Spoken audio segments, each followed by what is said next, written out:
पौना घंटा है, जो कुछ पूछना करना हो जल्दी जल्दी पूछ लो।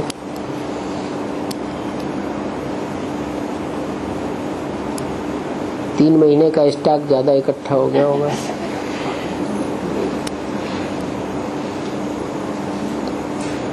द्रोणाचार्य द्रोणाचार्य अर्जुन और एकलव्य। अर्जुन तो ब्राह्मण था। अर्जुन ज्ञान का अर्जुन कहने लगा। अरे राम वाली आत्मा तो सारी दुनिया का बीज है, वो तो सब कुछ है। जो बीज है उसमें तो सारा ही झाड़ समाया हुआ है। दुनिया की कोई ऐसी चीज नहीं जो तेरे पर लागू न होती हो, तो वो तो बात छोड़ दो। अब बाकी एक को लव करने वाला भी 100% एक ही होगा, और जो भी होंगे वो कुछ न कुछ दूसरों को लव करने वाले होंगे, कुछ न कुछ जरूर दूसरे को लव करने वाले होंगे। लेकिन एकलव्य सिर्फ एक ही है। मान लो लक्ष्मी है तो लक्ष्मी सिर्फ एक है, सुप्रीम सोल को ही याद करने वाली होगी या कोई और को भी याद करने वाली होगी?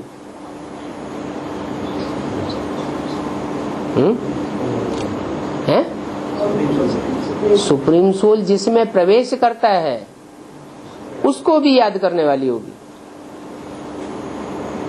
लेकिन जो मुकर्रर रथधारी आत्मा है वो सिर्फ एक को ही याद करती है।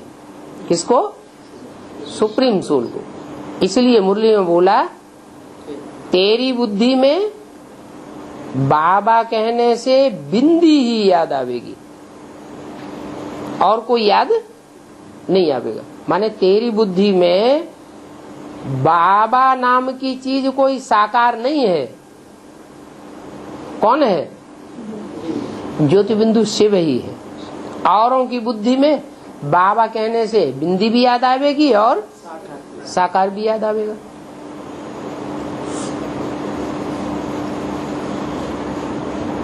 तो एकलव्य भी वो ही है, अर्जुन भी वो है, भीम भी वो है, उसके तो सारे ही टाइटल है। राम भी वो है। द्रोण आचार्य कहते हैं जो ज्ञान का घड़ा धारण करता है,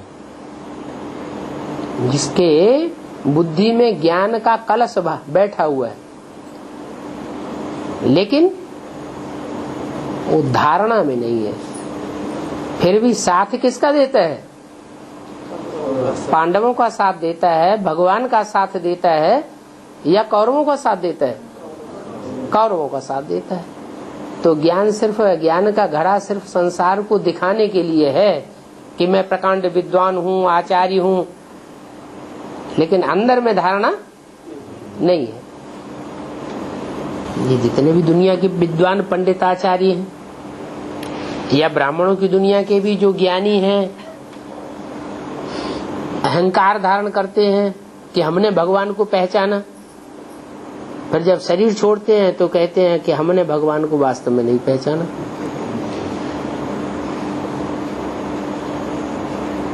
हमने भगवान को प्रत्यक्ष नहीं कर पाया। तुमने पहचाना ही नहीं तो भगवान को प्रत्यक्ष कैसे करोगे? जो पहचानेगा वो प्रत्यक्ष करेगा या कोई दूसरा प्रत्यक्ष करेगा? पहचान करने वाला ही प्रत्यक्ष करेगा। तो है ईश्वर का ज्ञान, लेकिन ईश्वर के ज्ञान में अपनी मनमत या मनुष्यों की मत मिक्स करके उसे अपना बना लेते हैं कि मैंने ज्ञान सुनाया, मैं ज्ञानी तू आत्मा हूं। वास्तव में ईश्वरीय ज्ञान के लिए कभी अहंकार धारण करने की तो बात होनी ही नहीं चाहिए। ये हमारी चीज नहीं है। किसकी दी हुई है?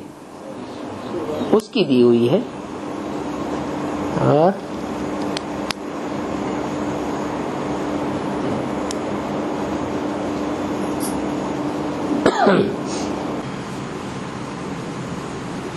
कमला देवी दीक्षित और वेदांत विद्वान का संस्कार स्वरूप होने से विष्णु होता है। संस्कार कमला देवी दीक्षित और वेदांत की संस्कार स्वरूप मिलन होने से विष्णु होता है, पर कमला देश में ब्रह्मा प्रवेश होता है, उसका छिलका चढ़ेगा ना उसमें, छिलका चढ़ेगा नहीं, तो ब्रह्मा का प्रवेश होता है ना कमला देश में, और छिलका चढ़ेगा, कैसे अंतिम विष्णु बनता है? छिलका किसका चढ़ेगा? ब्रह्मा बाबा का। ब्रह्मा बाबा का छिलका तो उतर गया, वो तो आत्मा बन गई, सूक्ष्म शरीर का छिलका रह गया। और वो तो क्या ज्ञान में आते रहते हैं, निश्चय में आते हैं। हाँ, कृष्ण की सोल अभी भी निश्चय के चक्र में आती है। इस बात पे उनको अभी भी निश्चय आता है कि गीता का भगवान मैं कैसे नहीं, कृष्ण गीता का भगवान कैसे नहीं, अभी भी उनकी बुद्धि में नहीं बैठता है। मेरा प्रश्न है कि कैसे वो सब मिलन होते हैं,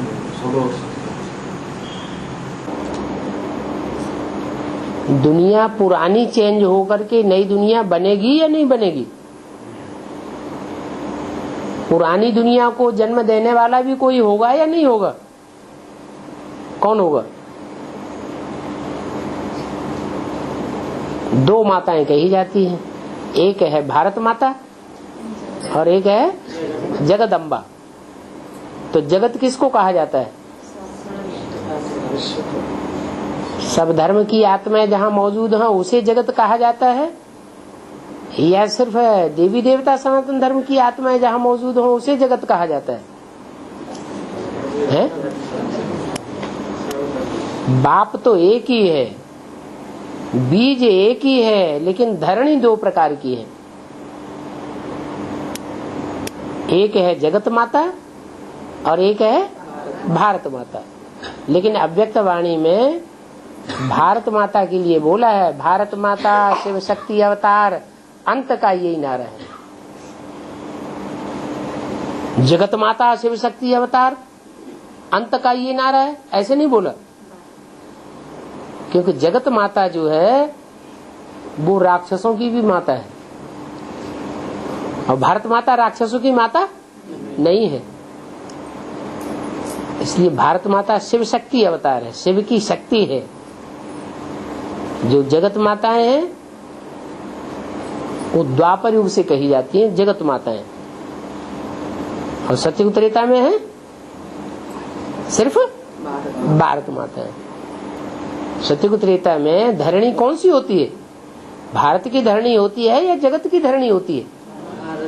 दूसरे धर्म खंड होते हैं या सिर्फ भारत खंड होता है?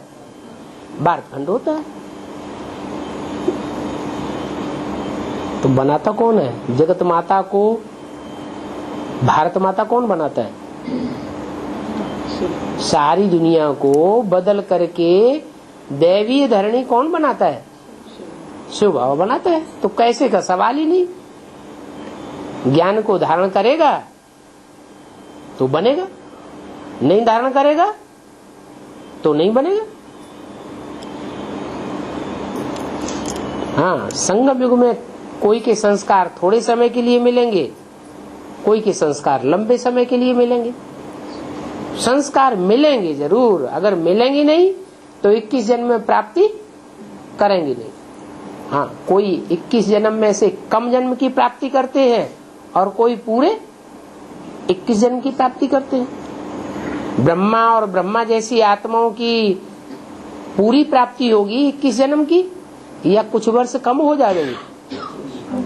उनको कुछ वर्ष कम हो जाएंगे। तो जगदम्बा के भी प्राप्ति में से कुछ वर्ष कम हो जाएंगे,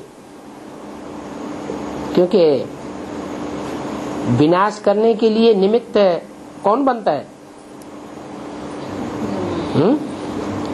डिस्ट्रक्शन करने से प्राप्ति होती है या कंस्ट्रक्शन करने से प्राप्ति होती है?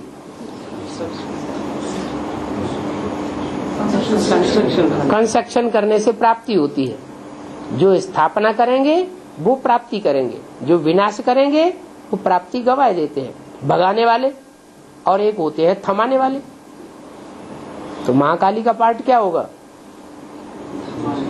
है भगाएगी या थमाएगी?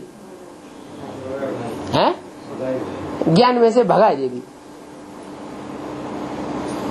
और वो भी जरूरी है। अगर ज्ञान में से भागेंगे नहीं तो नंबर बार मालाएं बनेंगी कैसे? जो ठहर जाएंगे वो अव्वल नंबर माला में आवेंगे, भाग जाएंगे तो मालाओं में नहीं आवेंगे।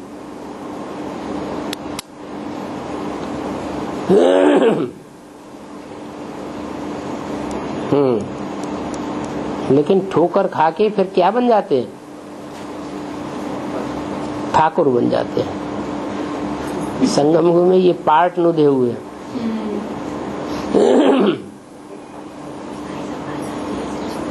और उनके शरीर में सुप्रीम प्रवेश हुआ नहीं। इनके शरीर में सुप्रीम प्रवेश हुआ नहीं। किसके शरीर? उनके शरीर में सुप्रीम सोल प्रवेश नहीं हुआ तो फिर साक्षात्कारों का अर्थ पंडित, पुजारियों, गुरुओं और जो वाराणसी की विद्वान आचार्य थे वो ही बता देते। मालूम होने की क्या दरकार? मालूम अगर नहीं हुआ तो ये मुरली में कहा ही क्यों? अलफ को मिला अल्लाह, बेबादशाही सारी भागीदार को सौंप दी। किसने सौंप दी?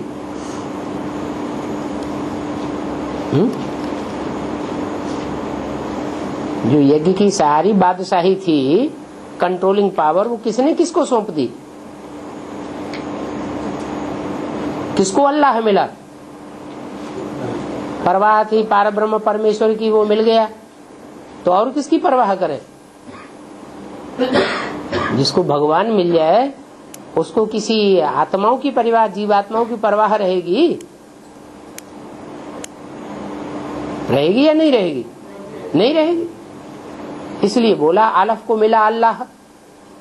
तो क्या किया? बेबादशाही सारी भागीदार को, कौन से भागीदार को सौंप दी? यज्ञ की सारी कंट्रोलिंग पावर किसको सौंप दी? ब्रह्मा बाबा को सौंप दी।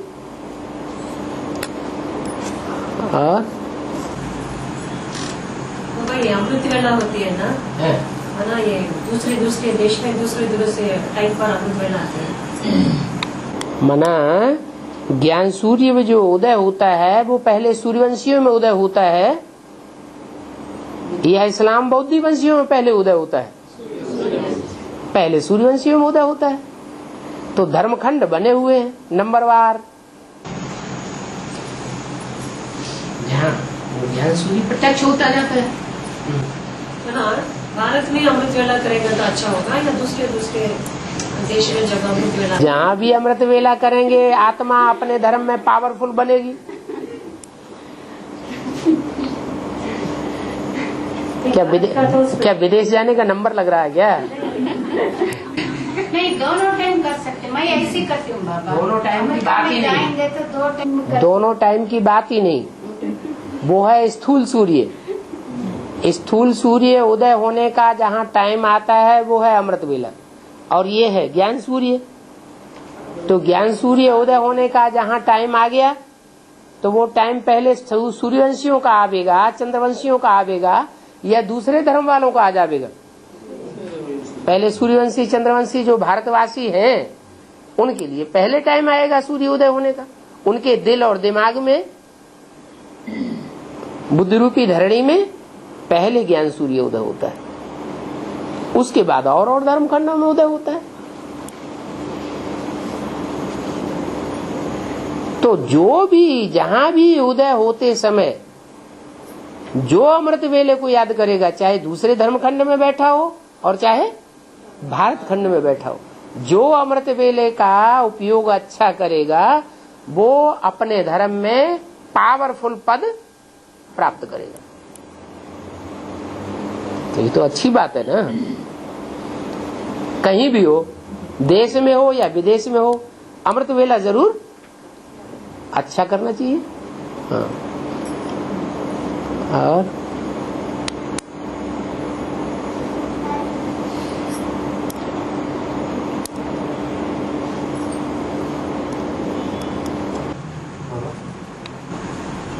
बोला ना, बाबा कहने से तुम्हारी बुद्धि में बिंदु ही याद आ गई थी। तुम्हारी बुद्धि में नहीं बोला।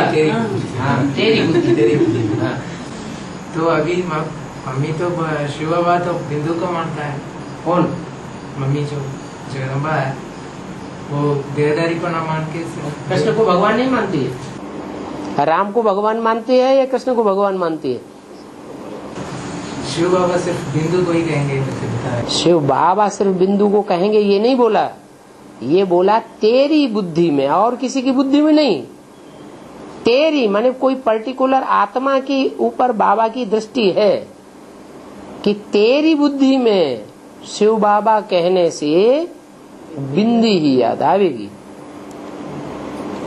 और दूसरों की बुद्धि में बिंदी और साकार शरीरधारी याद आवेगा, और तेरी बुद्धि में बिंदी ही याद आवेगी। माने ब्रह्मा बाबा भी याद नहीं आवेगा। जैसे बेसिक नॉलेज में जो शिव बाबा का ज्ञान दिया गया तो लोगों की बुद्धि में ब्रह्मा बाबा बैठा कि नहीं बैठा, कि ब्रह्मा बाबा वहीं से प्रवेश हुआ, तो साकार निराकार दोनों हो गए। लेकिन जो राम वाली आत्मा है, जो ब्रह्मा को भी ज्ञान देने वाली है, उसकी बुद्धि में सिवाय ज्योति बिंदु के और कोई दूसरा भगवान का रूप नहीं है।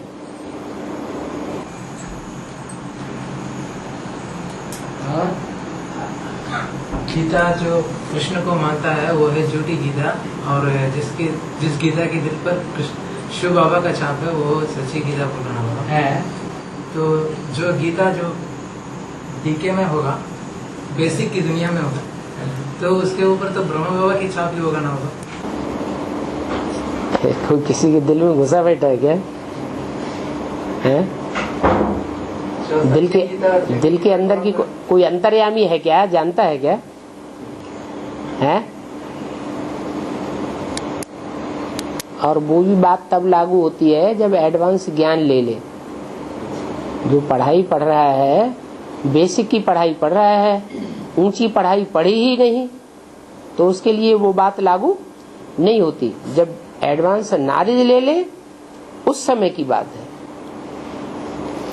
और बाबा ये सुबह अमृत वेला ध्यान करने के बाद सोने से कुछ प्रॉब्लम इनफेक्टिव हो जाता है। एक बार जग गए, नहीं फिर बाद घर परिवार का वातावरण जो है वो भी जागृत बना दिया। खुद जगेंगे तो दूसरों को भी जागृत होने का उमंग उत्साह मिलेगा, फिर खुद ही सो गए। सारा घर का वाइब्रेशन जो है वो सुप्तावस्था का बना दिया। तो भक्ति मार्ग में कहते हैं कि मनुष्य आत्मा 84 लाख योनियों में जाती है। तो 84 लाख योनियों में जाती है या 84 लाख योनियों जैसे कर्म करती है? कर्म करती है। तो ये भी मुर्गा जैसा कर्म हो गया। मुर्गा क्या करता है? सुबह को 2 बजे जगा देगा सबको और फिर सो जाएगा।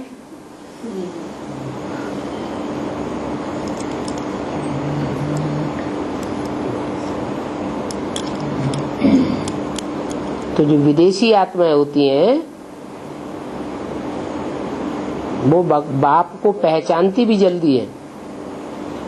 क्या?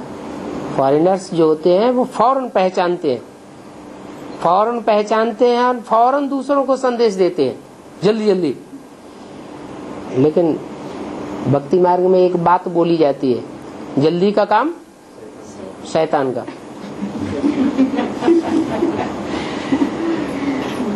तो बहुत जल्दी जल्दी उठ तो गए लेकिन फिर सो गए। ऐसे ही विदेशी हैं, वो जल्दी जल्दी में भगवान को पहचानते तो हैं लेकिन पूरी पहचान नहीं हो पाती। तो पूरी पहचान न होने के कारण वो जल्दी ही फिर सो जाते हैं, उमंग उत्साह खत्म हो जाता है, तो घाटा हो जाता है। तो कोई काम में जल्दी करना ठीक नहीं, तसल्ली से समझ करके फिर कदम आगे बढ़ाना अच्छा है। समझ को कहा जाता है ज्ञान। और जल्दी जल्दी कर लिया, सोचा समझा नहीं, और फिर बाद में पछतावा हुआ, अरे हमको तो नींद आ गई, सो गए, हमने पहचाना नहीं।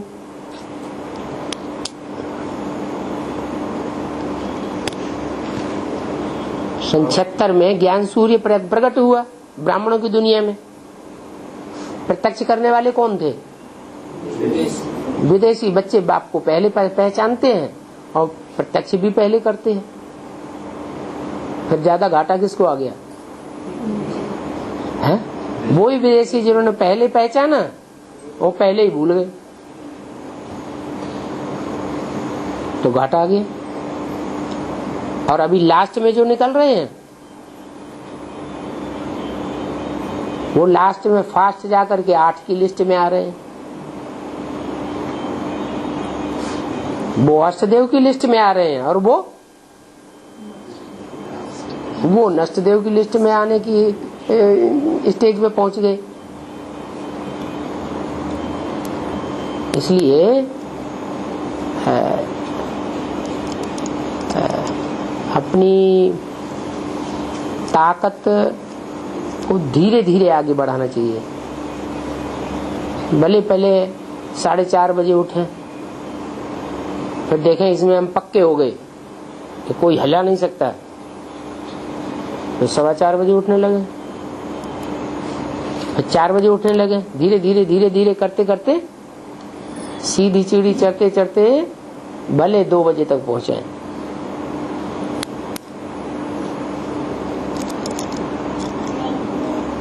और बाबा अष्टदेव जो बताया है वो सरेंडर जो हुआ है उसमें से होते हैं या जो गृहस्थी हैं उनमें से हो सकता है? वो उनकी तन मन धन पूरा समर्पित होना है बताया।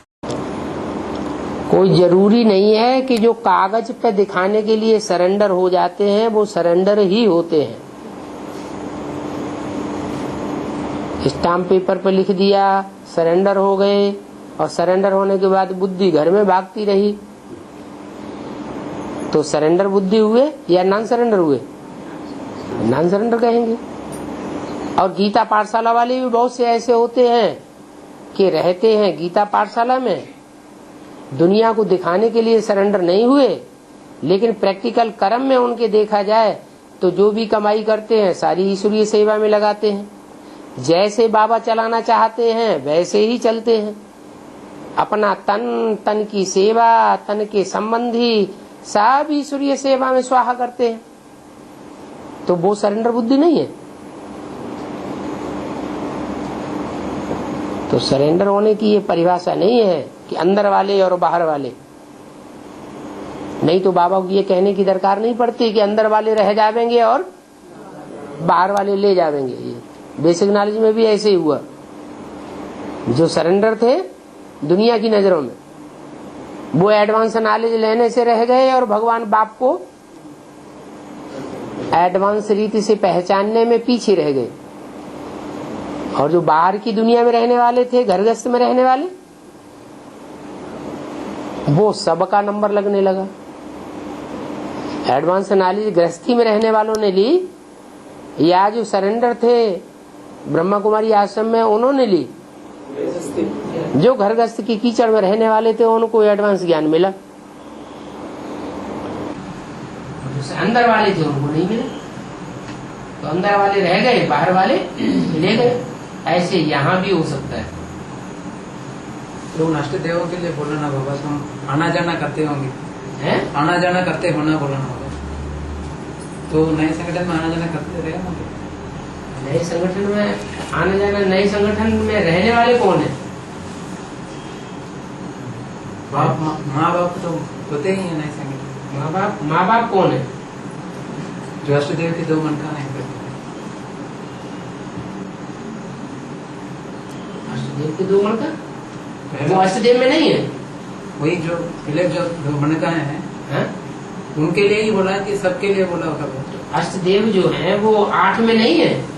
वो तो है बाबा, जो दूसरे हैं, जो दूसरा से है, हाँ, उनके लिए भी बोला ना। हाँ, तो वो भी आना जाना करते होंगे। तो आना जाना तो करना ही पड़े शुरुआत में। 8 है तो 8 एक ही धर्म से कनेक्टेड हैं आखिरी जन्म में, या अलग अलग धर्मों से कनेक्टेड है? अलग अलग धर्मों से कनेक्टेड है। तो अलग अलग धर्मों के आखिरी जन्म में संस्कार अनुच्युत हो जाएंगे या नहीं? है? उनमें जो पहले 2 हैं वो सूर्यवंश से चंद्रवंश से कनेक्टेड है। वो नया परिवार का फाउंडेशन डालते हैं, बाकी आना जाना करते हैं। अच्छा, आखिरी जन्म में कन्वर्ट हो जाते हैं ना बाबा, तो जो सूर्यवंशी होगा वो तो हिंदू धर्म में ही होगा, जो चंद्रवंशी होगा वो कौन सा धर्म में कन्वर्ट होगा बाबा आखिरी जन्म? अष्टदेव, वो 8 देवताएं जो हैं वो सूर्यवंशी हैं, जन्म जन्मांतर के आखिरी जन्म में कन्वर्ट होगा। आखिरी जन्म में कन्वर्ट होते हैं। तो सभी जन्मों में तो 83 जन्मों में तो सूर्यवंशी कहे जाएंगे। सूर्यवंशियों के संस्कार वाले हैं या दूसरे वंश के संस्कार वाले हैं? सूर्यवंशी संस्कार वाले हैं। तो आखिरी जन्म में जाकर के माया उनको नीचे गिरा देती है। तो जिस ग्रुप में जाकर के वो गिरते हैं उस ग्रुप के संस्कार उनमें भर जाते हैं आखिरी चूल्हे में। उनमें कोई के ऊंचे संस्कार हैं आखिरी चोले में भी, और कोई के नीचे संस्कार। मान लो सूर्यवंशी है तो जो पहले नंबर वाला है वो फिर किसी के सामने झुकेगा दुनिया में? है? नहीं झुकेगा। नहीं झुकेगा तो हो सकता है वो नास्तिक में चला जाए। किसी साकार के ऊपर उसको आस्था रही है उसकी है? शिव के सामने तो झुक जाते हैं। शिव के सामने झुक जाते तो शिव साकार आता है, उसके सामने शिव साकार रूप में आता है। अरे उनके अंदर ही है तो अंदर है तो साकार में उसके सामने तो नहीं है। तो किसी साकार के सामने झुकने का सवाल ही नहीं। इसलिए बोला भारत इस समय पूरा नास्तिक है।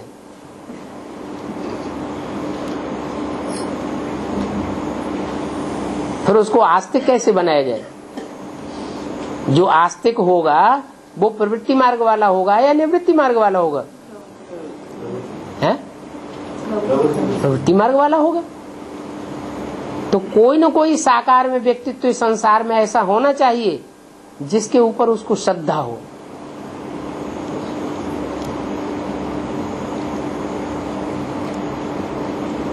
तब प्रवृत्ति मार्ग की नई दुनिया खड़ी होती है। फाउंडेशन लगता है सूर्यवंश की दूसरी नंबर वाली आत्मा से। वो आखिरी जन्म में चंद्रवंश से प्रभावित हो जाती है।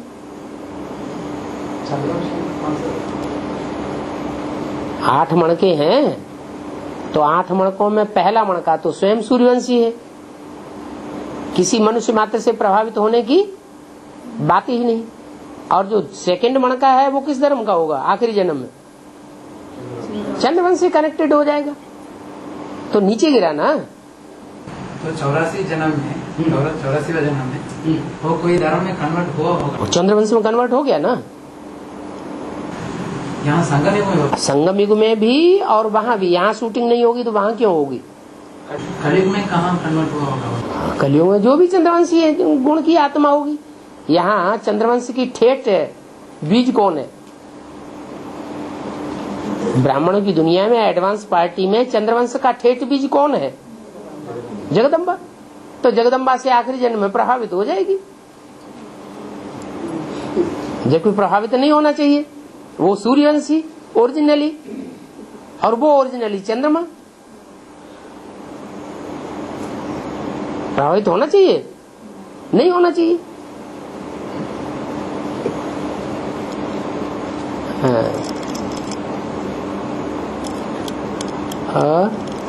दिल्ली को स्थापनाकारी बताया ना होगा। दिल्ली को स्थापनाकारी, बॉम्बे को विनाशकारी, कलकत्ता को सेवा में सहयोगी बोला है। आवाज फैलाने में सहयोगी। और मद्रास तो आई मद्रास चेन्नई। हाँ, आप चेन्नई नाम रख दिया, मद्रास खराब नाम है, छोड़ दो। चेन्नई,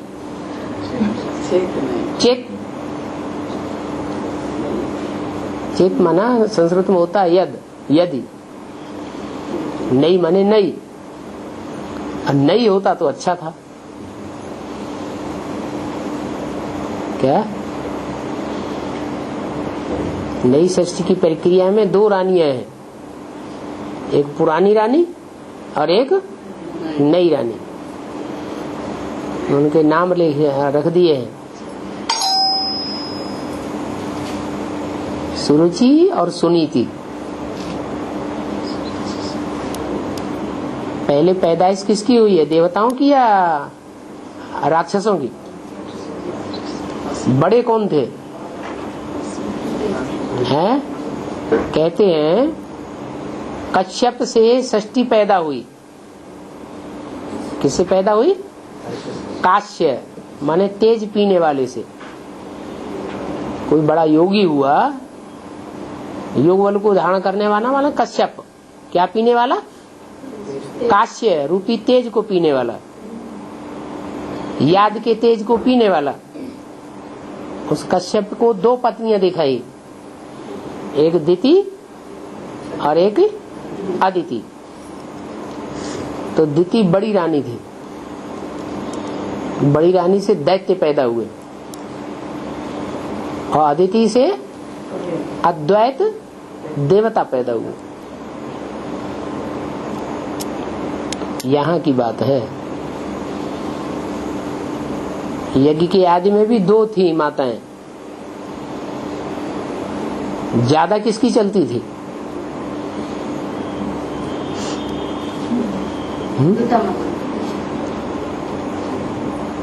यज्ञ के आदि में एक माता थी जिसकी ज्यादा चलती थी, जिसके लिए बोला 10 वर्ष से रहने वाला ध्यान में जाती थी। उनमें बाबा प्रवेश करते थे। माने कोई एक माता थी जिसमें बाबा प्रवेश करते थे। एक माता थी और एक कोई भाई था, दोनों में प्रवेश होता था। तो बड़ा कौन हुआ? कोई दो माताओं में से कोई एक बड़ी होगी ना। पहले कौन होता है? भक्ति होती है कि पहले ज्ञान होता है? हैं? पहले भक्ति होती है। तो बड़ा कौन हुआ? भक्ति बड़ा हो गया। एक भक्ति का फाउंडेशन डालने वाला, फिर दूसरा हुआ ज्ञान का फाउंडेशन डालने वाला, और तीसरा होता है ज्ञान का प्रैक्टिकल रूप। ओ विष्णु देवी कही जाती है।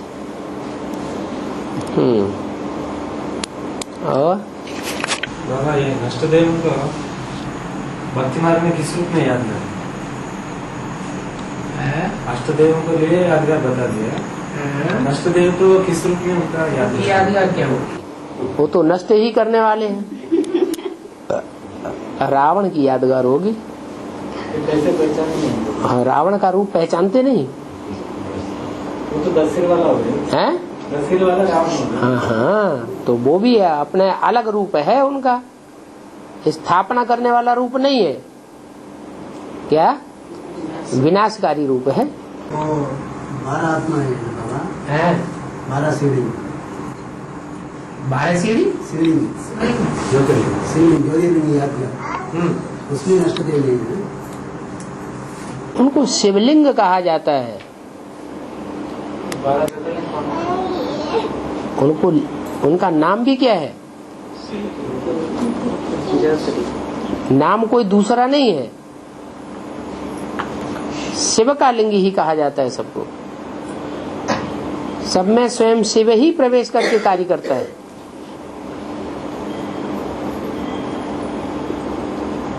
ऐसे तो शिव का मुकर्रर अर्थ एक ही है,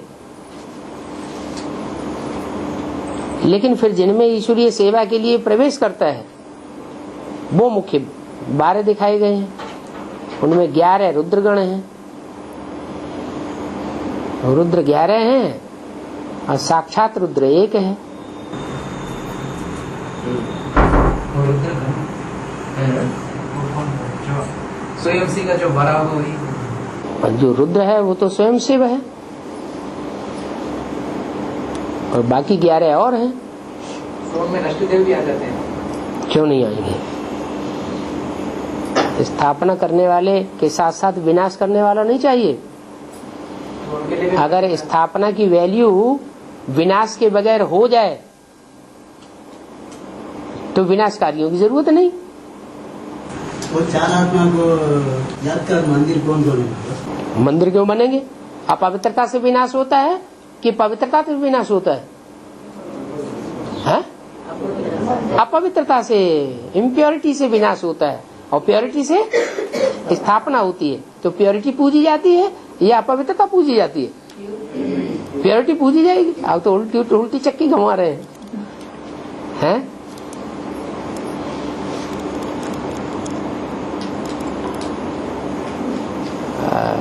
अपवित्र की भी पूजा कराना चाहते हैं क्या? उनमें भी अगर पूजा होती है तो शिव की पूजा होती है, विनाशी की पूजा नहीं होती। और पोता में लिखना जरूरी है क्या? सूक्ष्म में बोल सकते? सूक्ष्म में पोता मेल कैसे लिखा जाता है? शिव भगवान से उसको पूरा मालूम है, शिव को पूरा मालूम है, सूर्य ज्ञान से याद से बोल सकते हैं। याद से नहीं, योग में बाबा को ऐसा बोल सकते या लिखना है ना? वही बात अंदर अंदर बोल दिया, वही बोलकर अंदर अंदर बोल दिया तो यही कहेंगे कि प्रेरणा से शिव बाबा से हम सिर्फ सीख लेते हैं। लेकिन शिव बाबा प्रेरणा से तो पढ़ाई पढ़ाता नहीं, तो प्रैक्टिकल में आता है। शिव बाबा प्रैक्टिकल में आता है या सिर्फ निराकारी स्टेज में रहता, निराकारी रूप में रहता है?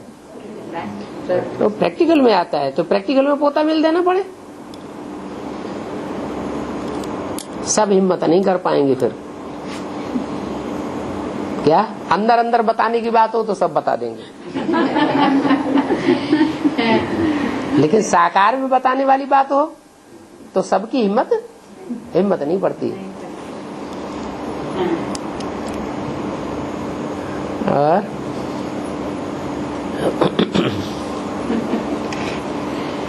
तो ये सागर मंथन हुआ ना, इसमें दो तरफ, एक तरफ असुर एक तरफ देवता थे।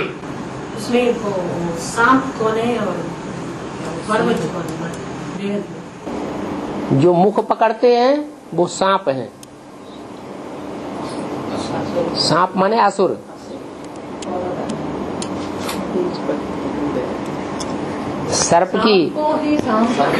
सर्प की मथानी बनाई गई ना, तो सर्प का एक तरफ पकड़ा देवताओं ने और दूसरी तरफ पकड़ा असुरों ने।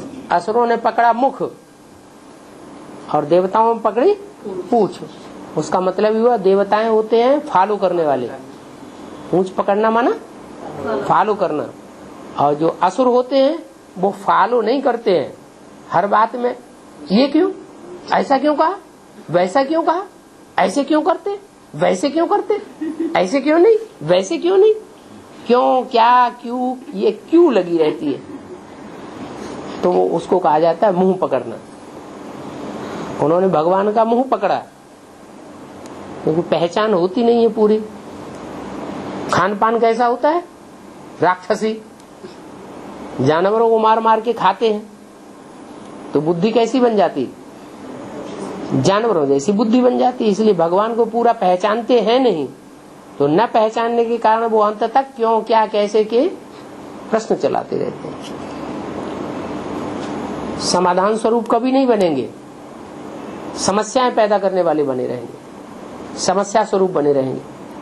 अपने लिए भी समस्या स्वरूप और दूसरी आत्माओं के लिए भी समस्या पैदा करने वाले। उसमें पर्वत का मतलब क्या है? औरत नहीं है, ऐसे ऐसे इंडिया विंध्याचल पर्वत नहीं, मंदराचल पर्वत, जिसकी मंद बुद्धि थी। पार्वती का बाप कौन कहा जाता है?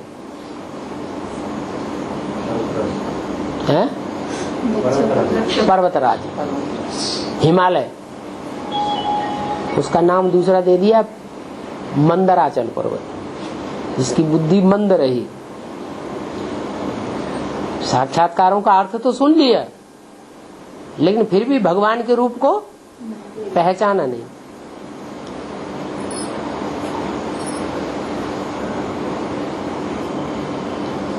और अभी तक चेन्नई में मिनी बंदर नहीं है, इसका कारण क्या होगा?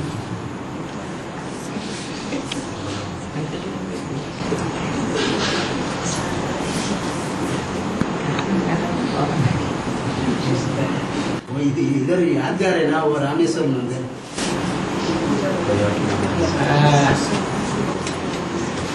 ये हवाई जहाज की महकमे में मद्रास का नाम रखा है मास। मास माना,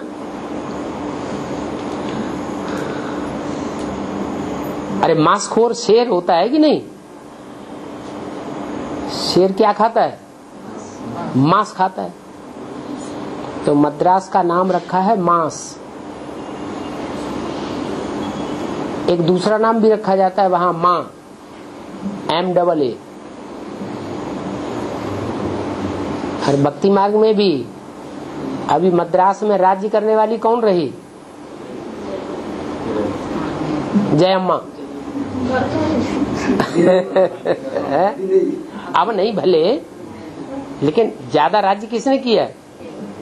जयम्मा ने राज्य किया। तो यहाँ शुरुआत से ही ज्यादा लोग ऐसे हैं जो हिंदू धर्म और हिंदुत्व को मानते हैं, लेकिन हिंदी को नहीं मानते, भगवान की भाषा को स्वीकार नहीं करते। नहीं तो मद्रास की जनसंख्या कोई कम थोड़े ही है, बहुत जनसंख्या है, महानगर कहा जाता है। ध्यान में आने वाला तो प्रॉब्लम है वो भाषा है। लेकिन बाबा माफ करना, थोड़ा प्रश्न पूछना, राक्षसी धर्म है जो भी है, लेकिन भगवान को भाषा नहीं होना चाहिए। ये क्या है? हिंदी भाषा, तमिल भाषा, सभी भाषा, मन की भाषा को भगवान समझना चाहिए ना। अच्छा, क्यों हिंदी? आप मुरली हिंदी नहीं समझते? आप मुरली पढ़ना बंद कर दीजिए। नहीं, ऐसा नहीं, आप मन से समझिए ना। सब वो ट्रांसलेशन। अब आप आज से बोलना ही बंद करिए।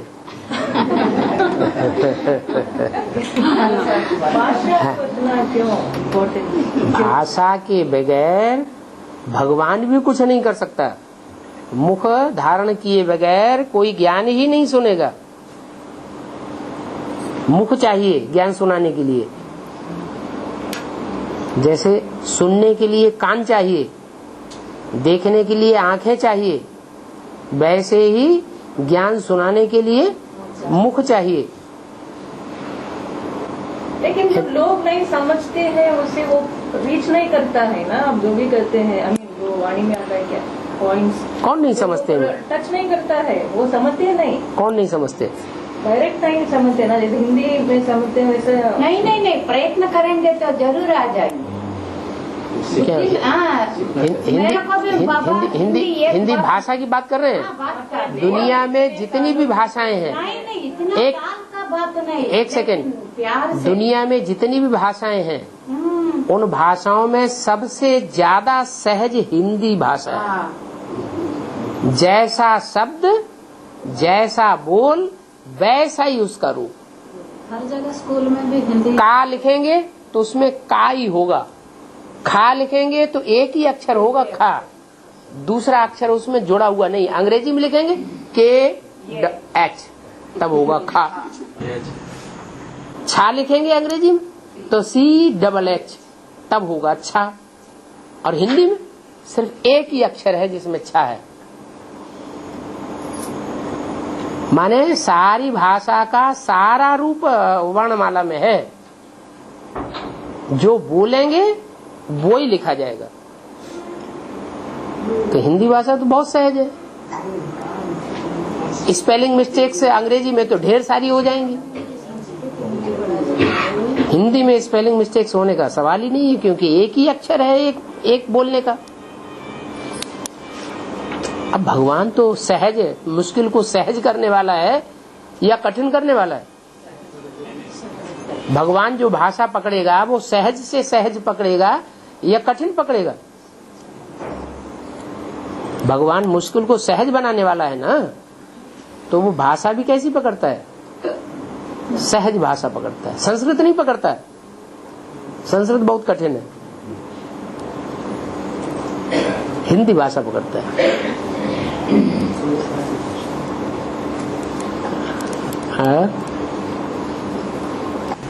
बाबा जो रामायण में राम को ये बंदरों की सेना दिखाई है ना, और जो राम ने लंका को जाने के लिए जो रास्ता बनाया था उसमें गिलहरी को भी दिखाते हैं ना बाबा, जो सहयोग दिया था। ठीक है, वो कौन सी इसकी याद है बाबा? गिलहरी ने थोड़ा सा सहयोग दिया, जिसकी थोड़ी सी शक्ति है। जो आदमी महीने में 300 रुपया महीना कमाता है, क्या कितना कमाता है? 300 रुपया महीने कमाता है, माने 10 रुपया रोज। और उसमें से उसने अपने परिवार का भरण पोषण करने के बाद 8 आने यज्ञ में दिए। और एक आदमी एक दिन में 1 लाख कमा रहा है, तो ज्यादा किसका बनेगा? इसलिए 3 रेखाएं दिखाए। उसने कुछ नहीं किया, उसने जाकर के समंदर में नहाई, बाल भीग गए, बालू में लोटी और ले जाकर के डाल दिया, वहां हिल गई और सारी बालू झड़ गई। बस यही धंधा करती रही सुबह शाम तक। तो अपनी पूरी ताकत लगा दी ना, तन की पूरी ताकत लगाई, लेकिन काम तो दुनिया के देखे तो कुछ भी नहीं किया। कहाँ नलनील का काम और कहाँ गिलहरी का काम। तो भगवान ये नहीं देखता है किसने कितना किया, क्या देखता है? कितना परसेंटेज में किया, अपनी कितना परसेंटेज की ताकत लगाई। तन की ताकत कितना परसेंट लगाई, धन की ताकत कितना परसेंट लगाई, और मन की ताकत कितना परसेंट लगाई। समय की शक्ति कितना परसेंट समय झोंक दिया ईश्वरीय सेवा में। कोई ऐसे होते हैं कि ईश्वरीय सेवा करने में उनको इतना लगन है कि खाने पीने और नहाने धोने में टाइम नहीं लगाएंगे। 5 मिनट उनका स्नान और नित्य कर्म हो जाता है 5-10 मिनट के अंदर। खाने पीने और बनाने उसमें कहीं बुद्धि नहीं लगी हुई। फटाक से खिचड़ी बनाई और खाई और भागे। तो टाइम ज्यादा निकाला ना ईश्वरी सेवा के लिए। तो वो गिलहरी का मिसाल दिया है। बाकी जानवरों की बात है थोड़ी, न बंदरों की बात है। बंदर हैं तो बहुत विकारी, लेकिन उनकी मन बुद्धि ऐसी है कि ईश्वरीय सेवा में ही लगी हुई है। इतना मन के अंदर विकार भरे हुए हैं, तन के अंदर विकार भरे हुए हैं, फिर भी लगन कहाँ लगी हुई है? ईश्वरीय सेवा में।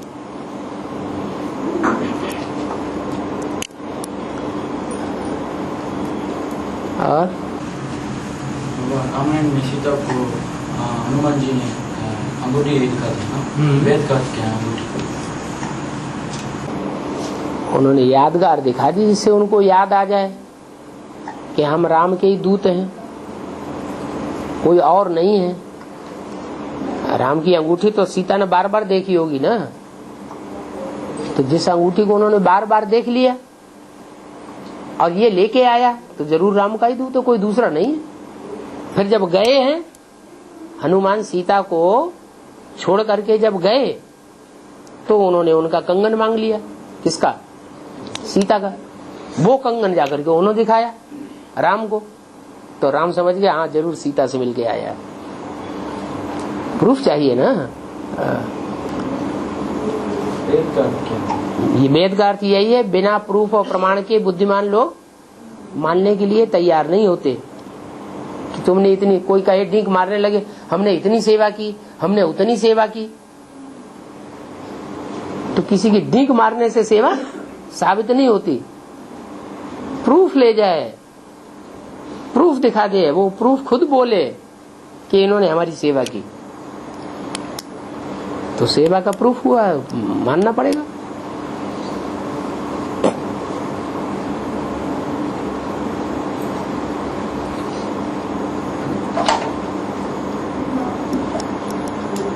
बाबा, अभी हम भोग के बारे में हम सुन रहे थे, ये किसकी डायरेक्शन है? शिव बाबा की डायरेक्शन या ब्रह्मा की डायरेक्शन उस समय चल रहा था? ड्रामानुसार पहले भक्ति फिर ज्ञान आता है। क्या? भगवान भी जब आता है तो पहले भक्ति का फाउंडेशन पड़ता है कि पहले ज्ञान का फाउंडेशन डालेगा? हैं? पहले भक्ति का फाउंडेशन। ब्रह्मा के मुख से जो भी सुनाया वो सुनने सुनाने का काम हुआ या समझने समझाने का काम हुआ? सुनने सुनाने, भक्ति का फाउंडेशन पड़ा। ड्रामा है ऐसा।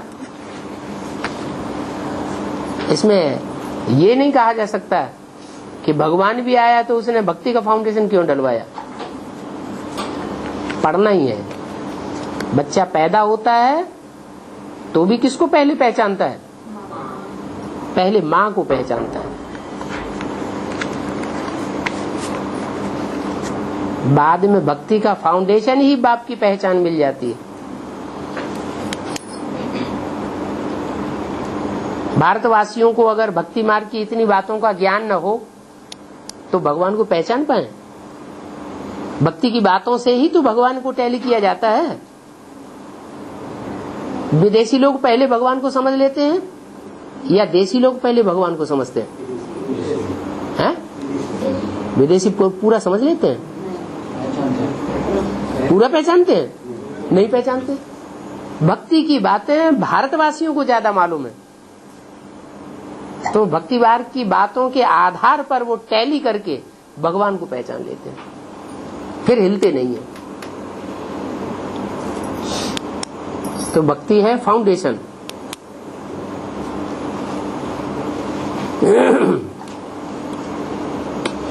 चलो टाइम हो गया अब।